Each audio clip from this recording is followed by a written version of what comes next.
This is video lecture number 6 for anatomy basics, and this is video 2 for the circulatory system. So in this video, we are going to cover more detailed information about the heart. So we're going to look at where the heart is located. We're going to be able to label the different parts of the heart. And then as kind of an optional area of content, I'm going to talk about the flow of blood through the heart because there is a very specific sequence that the blood goes through in order to go through the heart correctly. So let's start with where the heart is located. So a lot of the times when you stand up and say the Pledge of Allegiance in the mornings, we tend to put our right hand on the right part or on the left part of our chest. That's not actually where our heart is located. Our heart is located within our chest cavity, so we are in the correct area when we put our hand on our heart, but it's actually located behind the sternum, which is the bone that kind of comes up from your collarbone kind of down towards your diaphragm area. So if you push kind of in between your pecs, there's that bone, that's your sternum, and it is between your lungs. So it's actually literally right kind of in between your pectoral muscles. So really we should be putting our hand kind of in the center of our chest instead of over on the left-hand side. So this image here is a correct representation of where your heart is located. Now, for the rest of the video, you should have this diagram that is located on Google Classroom open. We are going to be labeling each of these different parts, and you will need to know each of the parts and where they're located on the heart. So we are going to start with something called the septum. The septum is a muscular wall that divides the heart into two sides. So you'll notice, or you will find out in the next couple slides, that we divide the heart into the right and the left portion. And the septum is what divides it in half. So you can see in the diagram that there is kind of a wall that is kind of dividing the heart into the left and right sides. That is called your septum. Now, you can kind of see in your diagram that there's 4 different chambers within the heart. The top chambers are called your atria, and that is the plural word. Singular form is the atrium. So you have a right atrium and you have a left atrium. Those are the upper chambers within your heart. Notice that they are smaller than the bottom chambers, but you have a right and a left. Now, if you look at your diagram, you might be questioning if I know my left from my right, and I don't, but I do on this diagram. It is correct. The right atrium is on the left side of your diagram because your diagram, think of it as if there were a person standing there, and that is that person's heart, and the person is facing you. So it is on their right side, but because you're looking at it like you're looking at a person standing in front of you, it's on your left. So if you were to turn your diagram around and kind of position it where your heart would be located, it would be technically on the correct side. But because you're looking at it from a different point of view, it's flipped. So your right atrium is actually on your right side, and your left atrium is on your left, okay? Now those bottom chambers also do have a name. Those are called ventricles. And again, you do have a left ventricle and a right ventricle. And again, the right ventricle is on your right and the left ventricle is on your left in your bodies. But again, you're looking at the diagram as if you're looking at someone facing you. So it's flipped on your diagram. Okay. Now to remember that the atrium is above the ventricle, because that is something that can be confusing, just think that the letter A alphabetically comes before the letter V. So again, if we go back, you can notice that the right atrium is in the upper left corner of your diagram, and below it is your right ventricle. And if we go back, Your left atrium is in the upper right-hand corner, and below it is your left ventricle. Okay? Those are the big chambers of your heart. Now you'll notice that there's all these kind of tubes all over your body, or all over the heart, and we are going to start with the most important one, which is your aorta. And there are two sections of the aorta. We have the one that's on the top. It has like the 3 tubes coming off of it, and there is one on the bottom. Okay, this is the artery. So this is an artery that sends oxygen-rich blood to the body. So the aorta has really thick walls, and it's going to be able to take the pressure of the blood being pumped out of the heart really, really forcefully and really quickly. Okay, so the reason why there's technically 2 parts of the aorta, and this is labeled in the diagram, is because you have an upper body and a lower body, and both parts need oxygen-rich blood. So the top portion of the aorta is going to deliver blood, oxygen-rich blood, to your upper body. And then the bottom portion is going to deliver that oxygen-rich blood to your lower body. Now you might be questioning, well, why are there 3 tubes at the top versus the 1 tube on the bottom? And there is some kind of intricate work in the back of the heart that we're not going to look at, but if you think about it, the aorta at the top of the heart has to defy gravity, right? It has to be able to pump blood upwards, which gravity is trying to pull it down. So we do need some kind of extra wall there in order to handle how much pressure is coming from the blood being pumped out of the heart so that it can defy gravity. So that's why it's a little bit bigger. Kind of the opposite of the aorta are going to be the vena cava. Now you have 2 of these, just like you have 2 aorta, and one is located at the top, one is located at the bottom. And these are both veins that are going to bring oxygen-poor blood back to the heart from the body. So the aorta was bringing oxygen-rich blood from the heart to the body. The vena cava are bringing oxygen-poor blood from the body back to the heart. Okay, so it's kind of like that 2-way street. The aorta is bringing the blood there. The vena cava is bringing the blood back. Now, these are specified by the words inferior and superior. So superior, the superior vena cava is at the top of the heart, and the inferior vena cava is at the bottom of the heart. And again, there's one at the top and the bottom for the exact same reason why we have an aorta at the top and the bottom. The superior vena cava at the top of the heart is going to bring blood from the upper body back to the heart, and the inferior vena cava is going to bring blood from the lower body back to the heart. Now we're going to talk about the tubes of the heart, or the blood vessels of the heart, that are in charge of delivering blood to the lungs and then returning it from the lungs back to the heart. So these are really important blood vessels that are going to take oxygen-poor blood from the heart to the lungs, and then delivering that now oxygen-rich blood from the lungs back to the heart. So we're going to start with the pulmonary artery. Pulmonary means lungs, and then artery again is a blood vessel that's taking blood away from the heart. So the pulmonary artery is sending oxygen-poor blood from the heart to the lungs. Okay?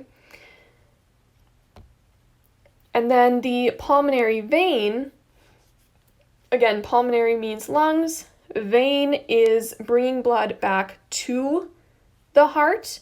So the pulmonary veins are going to be bringing the oxygen-rich blood from the lungs back to the heart. Okay? Now I want you to notice on both the pulmonary arteries and the pulmonary veins that there are some on both sides of the heart. So the pulmonary arteries, right, you have the arrow pointing to the left side, but you can also see it extending out of the right.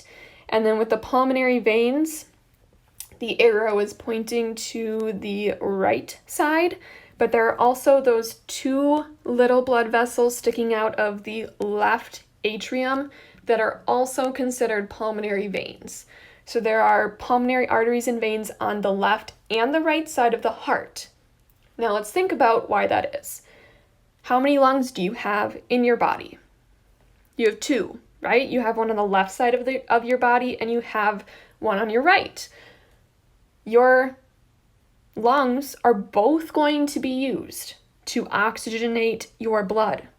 So you have, for the pulmonary arteries, you have the right pulmonary arteries pumping blood to your right lung, and the left pulmonary arteries are pumping blood to your left lungs.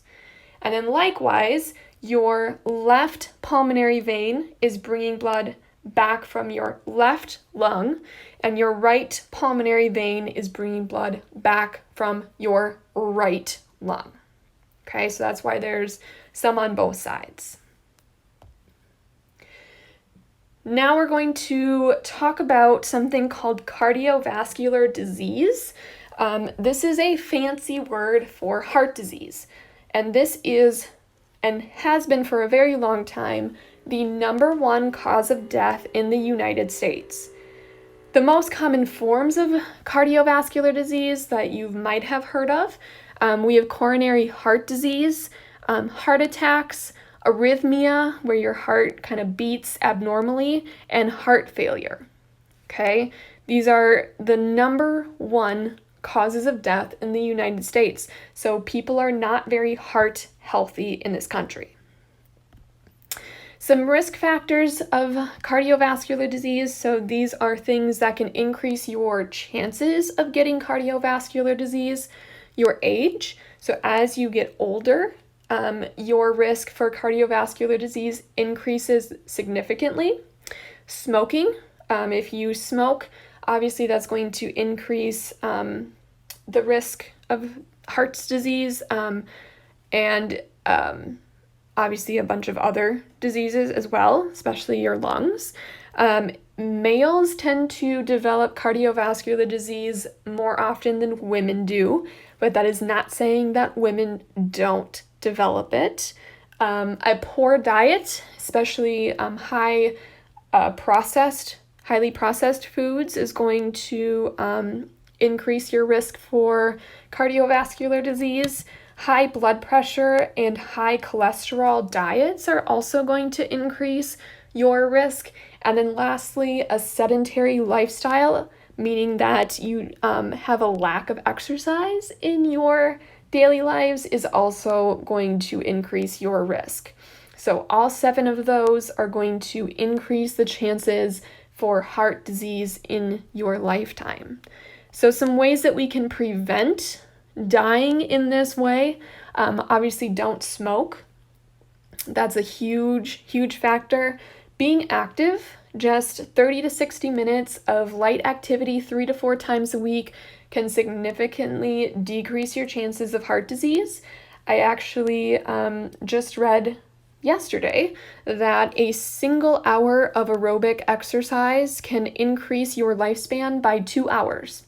So just some aerobic exercise can really save your life and increase how long you live. The third way to prevent cardiovascular disease is to eat well. Basically, just limiting processed foods in general will save you a lot of possible health issues down the road. And the last one is to maintain a healthy weight. Being obese can bring about a lot of different health diseases as you get older. So maintaining a healthy weight is going to help prevent a lot of those. Rest of the content for this video is going to be completely optional. You are not going to be quizzed on it, and it is not a part of any of your assignments, but I thought maybe if you wanted a little bit more of a challenge that you could continue watching and just learn a little bit more challenging information.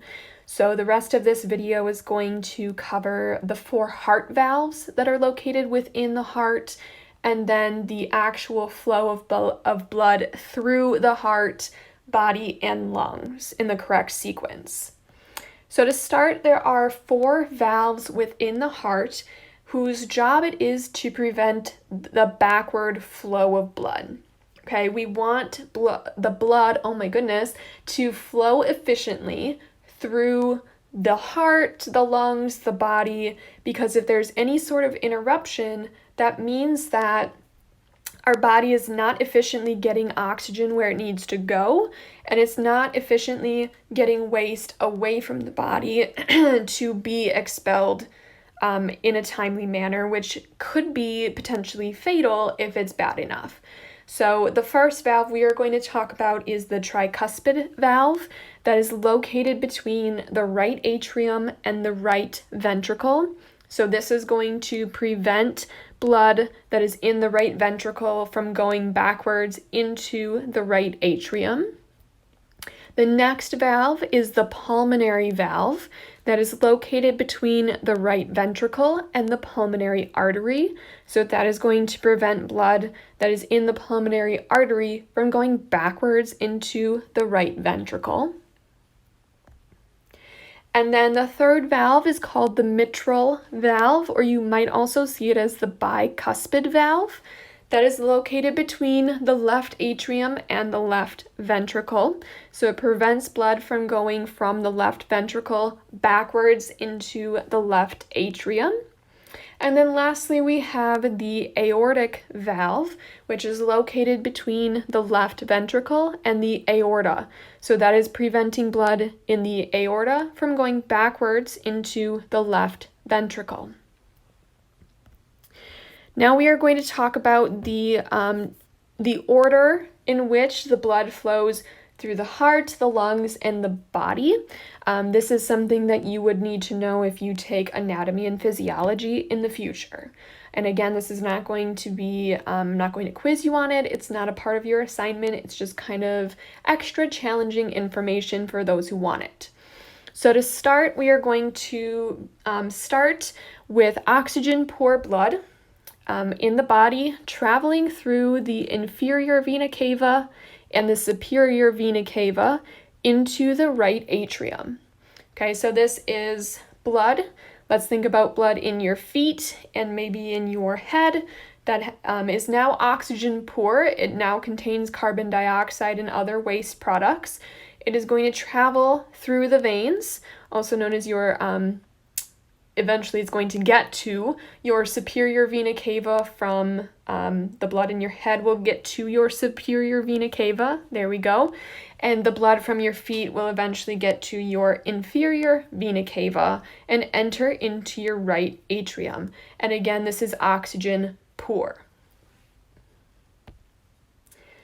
Now again, remember that the inferior vena cava is bringing blood from your lower body into the right atrium, and your superior vena cava is bringing blood from the upper body into the right atrium. Once the blood is in the right atrium, again, that oxygen-poor blood is going to pass through the tricuspid valve into the right ventricle. So blood always flows from the atrium to the ventricle because A comes before V. Then that oxygen-poor blood is going to travel from the right ventricle through the pulmonary valve and through the pulmonary arteries to the lungs where gas exchange is going to happen. So the blood starting in the right ventricle is oxygen poor. It'll travel through that pulmonary valve, through the pulmonary arteries to the left and right lungs. The carbon dioxide and waste that is present in the blood is going to be released, and you will breathe that out. And then the oxygen that you are breathing in is going to replace it in the blood. So now the blood is oxygen rich. So again, the left pulmonary artery is pumping to the left lung, and the right pulmonary artery is pumping to the right lung. And that is exactly what I just said. Now that we have oxygen-rich blood, we are going to send that back towards the heart via the pulmonary veins. So the right pulmonary veins is bringing oxygen-rich blood from the right lung, and the left pulmonary vein is bringing oxygen-rich blood from the left lung back to the heart. So it's going to come from the lungs through the pulmonary veins, and it's going to enter into the left atrium. From there, the oxygen-rich blood is going to pass through the mitral or the bicuspid valve into the left ventricle, because remember, blood is going to flow from the atrium to the ventricle because A comes before V. And then that oxygen-rich blood is going to get pumped through the aortic valve and through the aorta to the body, where the oxygen is going to be used, and then it's going to turn the oxygen-rich blood into oxygen-poor blood. And remember that this gas exchange that causes the oxygen-rich blood to become oxygen-poor takes place in the capillaries throughout our body. So again, remember that the upper aorta is going to pump blood to the upper body, and the lower aorta is going to pump blood to the lower body. And then again, that oxygen-poor blood from the upper body is going to return to the heart via the superior vena cava, and the oxygen-poor blood in the lower body will be pumped back to the heart via the inferior vena cava, and the cycle is going to repeat. So that is the correct sequence of events to get the blood from the body, through the heart, through the lungs, back to the heart, and back to the body. Now, this is what your diagram might look like if you were to add arrows to it. So if you were able to print the diagram and draw these arrows to help you memorize those steps, this is what it would kind of look like. And I want you to notice the coloring. And I did use this color coordination on all of my diagrams in these, the labeling slides. The blue stands for deoxygenated blood or oxygen-poor blood, and the red is oxygen-rich blood. So that can kind of help you understand like where the oxygen-poor blood is going to go, and then where it becomes oxygen-rich, and then where it goes, so on and so forth. So this is what your diagram might look like. Now, there are other simplified diagrams out there like this one that can help you memorize the different steps, but it's not anatomically correct. So this is one of my favorites. I've seen this one before. It's not one of my favorites, but if you are very linear thinking, the cycle can help you. Notice the coloring as well. Blue is for deoxygenated blood, red is for oxygenated blood, and then you can see they colored the lungs and the body purple because that's where the gas exchange is happening. So I like this diagram for that aspect. And this one is one of my favorites. I've used this one in the past. Again, notice the coloring: blue for deoxygenated blood, red for oxygenated blood. But the only issue with this diagram, if you were to use this one, is that the valves have different names, because why can't we just use the same name for the valves? I don't know, but you would have to change that. But I do like this this diagram. Also, it says dorsal aorta. That's kind of beyond this class. So it would just be aorta for you. And also the AP vena cava stands for anterior and posterior vena cava. I don't know that a lot of people use those terms. It's usually inferior and superior. So you might have to make some changes, but I do like the flow of this one. It does show kind of the crossing over that does happen in the heart. So that's another option. But that's it for video lecture number 6.